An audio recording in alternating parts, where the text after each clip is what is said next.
Hello everyone, Sean Mancini here, and today I'm showing you how to create a security policy for Windows Server 2012. Why are we creating a security policy, and what is a security policy?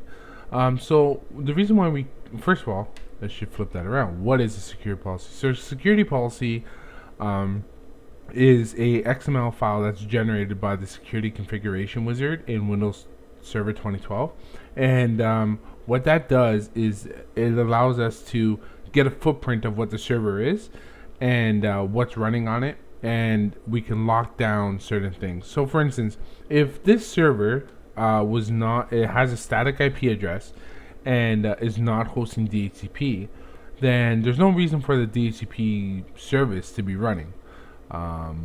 So the thing is that the reason why we want to shut down a service that's not being used is if there's a malicious code that comes out, let's say a virus, and somehow gets into our server, that virus, say, attaches to the DHCP service in order to run some malicious code because the DHCP service, say, tomorrow has an exploit.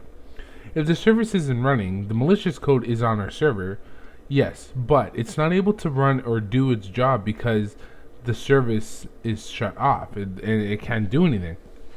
So likewise, there are a lot of services out of the box from Windows Server or for Windows in general that can be shut down. And on top of that, it helps with performance too, because the less the server needs to load or needs to maintain, the better.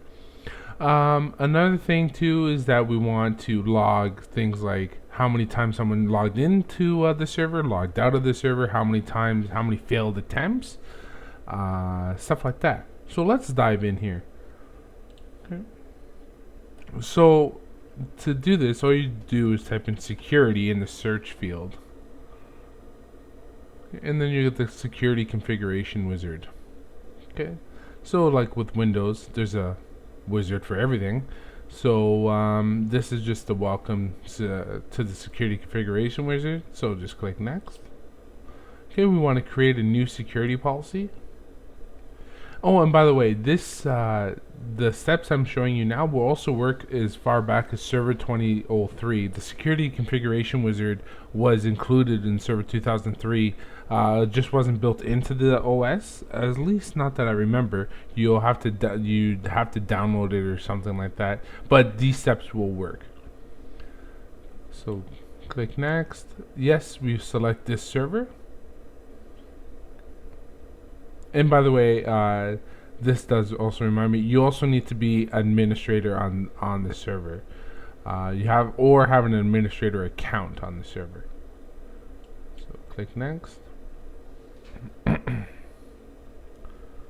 Okay, so now you can view it along the way. So this is for instance, this will show the what roles are on the server. So this is, like I said, the server will kind of get like a footprint of what is running on your server. So we'll see here what roles are installed. Okay, so these are not installed roles. These are the roles that the server is capable of. Okay, they're not all installed. Like for instance, I don't have a DHCP server. Okay, and then you'll see status not installed, and it's also disabled. Okay.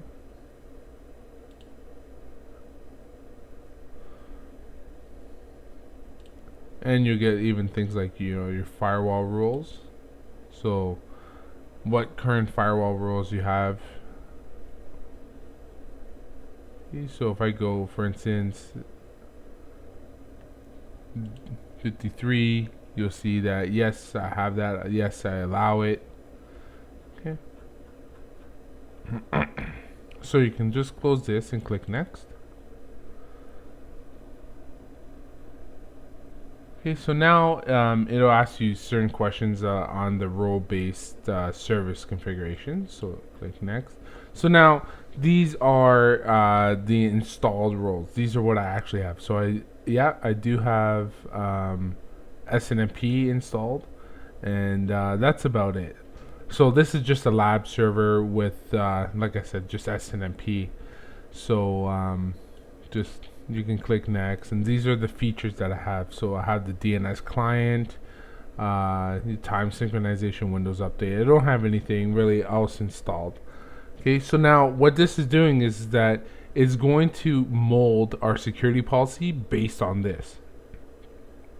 So this is the bulk. So now with this info, the security policy will be generated. Okay. So click next and next. Okay, these are the options that I have installed. Again, nothing really. Click next. So these are the services that my server requires. Okay. Oh, or I should say based on the security policy, security configuration wizard. Now I can go ahead and say, well, you know what? I don't require the spot verifier. I don't require the storage tiers management. Like, this is stuff that you can mold yourself. So again, this wizard is not the end all be all, because again, there are certain things in security that you need to plan. You need to be aware of what all these services do. And so for instance, I can say for sure, like for instance, I don't have Hyper-V installed, so I could probably get away with not having anything related to Hyper-V. But just for demonstration purposes, we'll say that, yeah, I'm fine with all this. Hit next.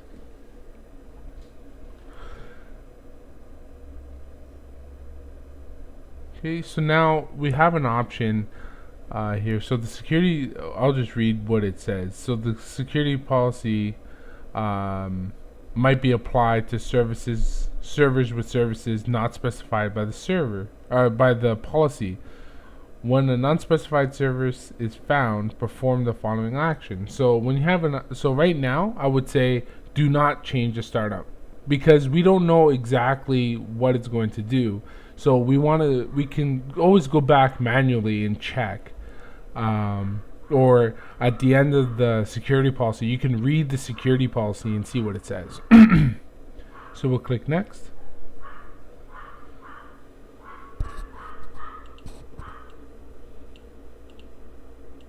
Pardon me, I just had to cough. Okay, so now we'll see here, for instance, this is what the security policy is going to do. So currently, for instance, the application experience is currently set to manual. It's going to be disabled under the security policy. Similarly, the application layer gateway, services like that. And now it goes back to what I'm saying. Like for instance, there are a lot of services here that we're running in the background that these could all be attack vectors. Like this, we're not running a web server, so there's no reason for anything to do with HTTP. Server should not be running. There's no reason for that to be happening.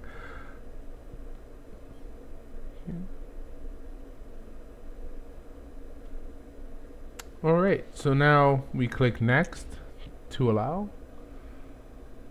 Okay, and now it's this was more of that the beginning. This was more of application security. Okay, and now we'll be going to network security in a minute here. Okay, so actually, this is here we go. I didn't notice that, but see, for instance, this I'm running an SNMP server, and I do use the SNMP trap. Again, this is a lab environment, and I was just testing some SNMP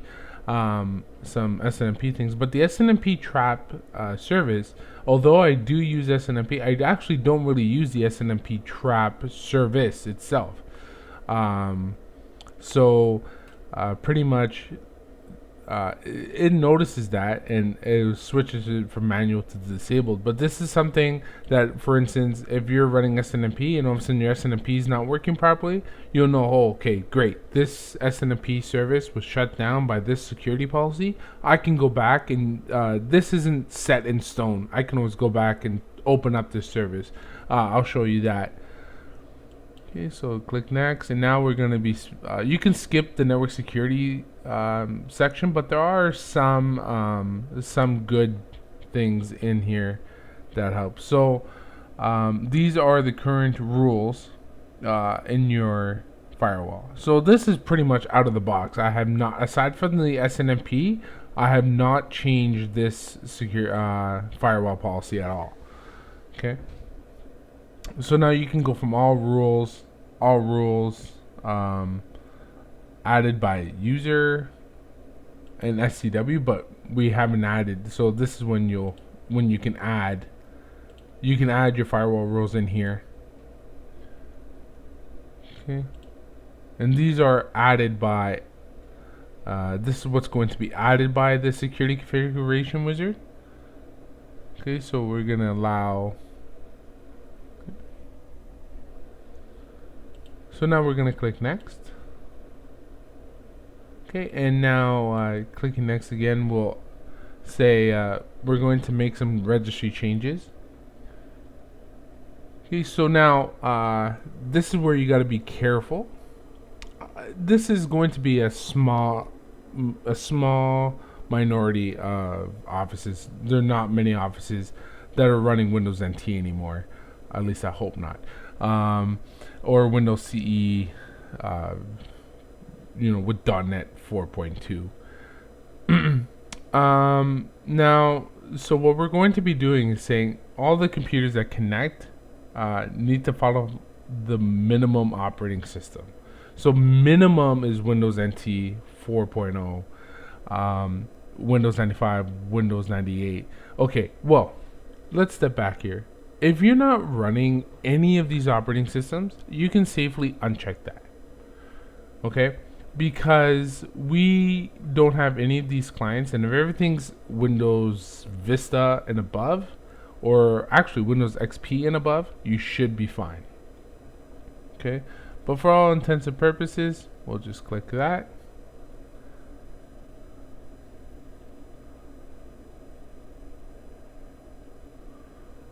Okay, and now we have these. So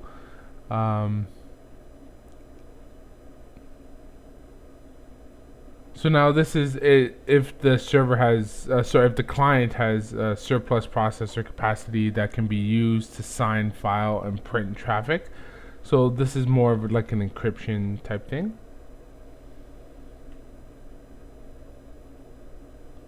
So we'll click next. Okay, now we're gonna say select the methods that the selected server uses to authenticate. Now this is we'll be saying domain accounts. Okay, now this is kind of important because so here we go. You'll have domain accounts. So the account that you use has to be in the Active Directory or in a domain. Now, if your server is not part of a domain, I would also check local accounts on the remote computers. No, sorry, I would not check that because so you don't want someone with a local account to be logging into your server where a local account is on a client, because the thing is that if that client is somehow compromised, we can someone could forge an account. So we just want domain accounts. Okay, so that's the way that the server uses to authenticate with remote clients. Okay, so we don't want local accounts. Hit next.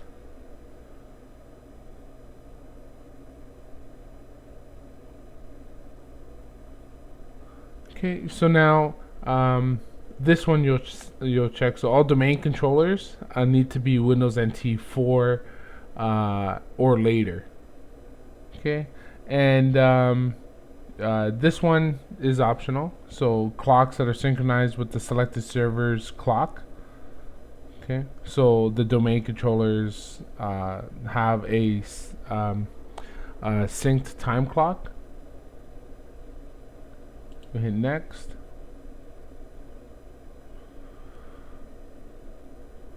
So now these are the registry changes that will be made.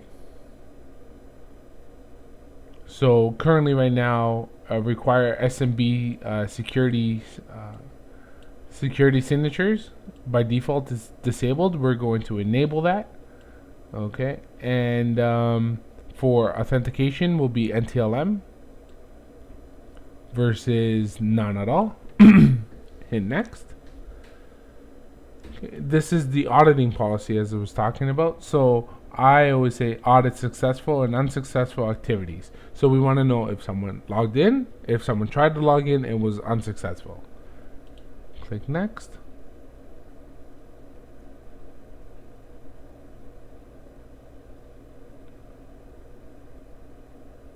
And you'll see here that you have logon events, object access, stuff like that. Click next. Now we're going to save it. So now you can save it wherever you want. Let's just say for this video, we're gonna put it on our desktop and name it test. So now you have two options at this point: apply later or apply now. I always say apply later for one reason. And I'll show you in a minute. So here's my security policy. I am now able to read my security policy in XML format, and I can go over it step by step and make sure that what I'm looking at is what I want.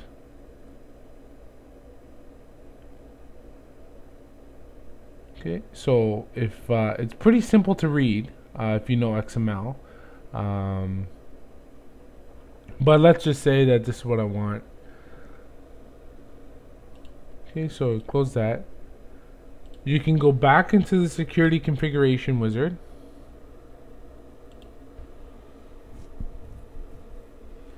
Click next. Say apply an existing security policy. Browse, desktop, test. Hit next. We want to put it on this server. Next. Now we can view the security policy in like a nice drop down, or sorry, drop down, nice menu type option. So we'll see what services are going to be disabled.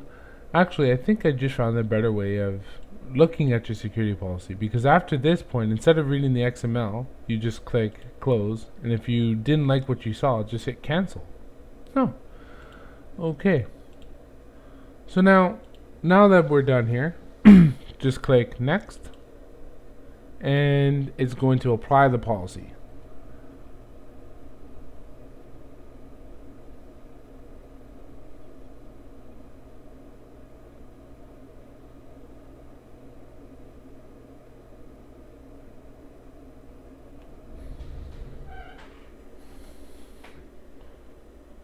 We'll just give it a minute here.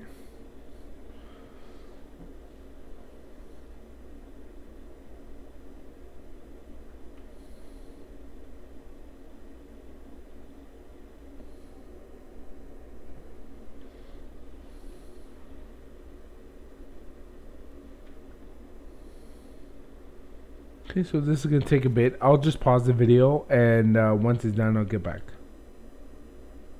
Okay, so the security policy has been in place. So, been put in place. So now at this point, it'll say application complete. Click next, and then finish. Okay, so pretty much, if now at this point the cleanup begins. So if you have, let's say, a web server, you want to test out to make sure that you can actually still access a web server. Test some of your accounts. Like if you ever move desktop, make sure it's working. Stuff like that. Now, I'll go back and tell you, like I told you, how this is not set in stone. So that SNMP trap service. So for instance, say I found out, oh God, it did mess up my security, my SNMP server by that security policy. So you'll see all the services that are disabled by the security policy. Okay, I can just go SNMP trap, and then properties. I want this manual again. See, nothing's set in stone. It's going to be, it's not removing the process, it's just disabling the process. Okay, so one more thing before we're done here. Let's say the security policy wreaked havoc on your server. Like it just brought it to a halt. Everyone's complaining. You can easily revert it just by going to roll back the last applied security policy. Click next on, make sure to select the proper server. This is a rollback file. Okay, so these are the services. These are the services that it's showing. It'll move these all the services back to how they were. Click next, and it's gonna roll back. So again, this will put everything back to the way it was, and then you can kind of figure out what's wrong with your security policy or how you want to mold it. So rollback complete already.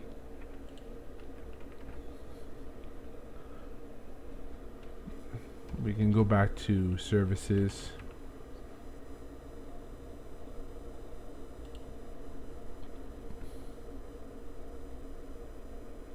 And you can see that there was a lot of services that were disabled that are now back to manual. So I hope this information helps you in hardening your security for your servers. If you have any questions or comments, please leave them in the comment section below. You can also visit my website, SeanMancini.com. Hope to speak with you soon. Thank you.